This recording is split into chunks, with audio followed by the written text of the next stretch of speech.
స్వర్ణాంధ్ర 2047 ను అసెంబ్లీలో ప్రెజెంట్ చేశారు సీఎం చంద్రబాబు. డిసెంబర్ నుంచి అమరావతి పనులు ప్రారంభమవుతాయన్నారు. 3 ఏళ్లలోనే ప్రధాన నిర్మాణాలు పూర్తవుతాయన్నారు. అసెంబ్లీలో విజన్ 2047 తో పాటే 2027 లక్ష్యాలు వివరించారు చంద్రబాబు. 15/12/2024 ప్రారంభించి 6 నెలల్లో మీరు కూడా ఎమ్మెల్యేలంతా ఇక్కడే ఎమ్మెల్యే క్వార్టర్స్ మీకు ఇస్తున్నాం. Group D, group B gazette officers quarters అన్ని 9 నెలల్లో, అంటే 15వ తారీఖు డెడ్ లైన్. అక్కడ టెండర్స్ పూర్తవుతాయి. అక్కడి నుంచి 9 నెలల్లో పూర్తవుతాయి. NGOs, AAS quarters, ministers quarters, judges bungalows ఇవన్నీ కూడా 9 నెలల్లో పూర్తవుతాయి.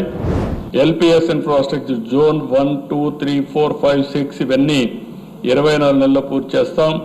సెక్రటరియట్ టవర్స్ 30 నెలల్లో పూర్తి చేస్తాం. హైకోర్టు 30 నెలలు, అసెంబ్లీ 30 నెలలు. 3 సంవత్సరాల్లో అమరావతికి ఒక షేప్ తీసుకొచ్చి మళ్ళీ ఇక్కడ కూర్చున్నప్పుడు గర్వపడేవిధంగా అమరావతి వస్తుంది. దానికి కూడా స్టార్ట్ చేస్తున్నాం. దీనికి కూడా ఒక 50,000 కోట్ల రూపాయలు పెట్టుబడి పెడుతున్నాం. ప్రాజెక్ట్ పూర్తిగా డిసెంబర్ 2027 లోపల ఎట్టి పరిస్థితుల్లో పోలవరం ప్రాజెక్టు పూర్తి చేసి జాతికి అంకితం చేస్తాం.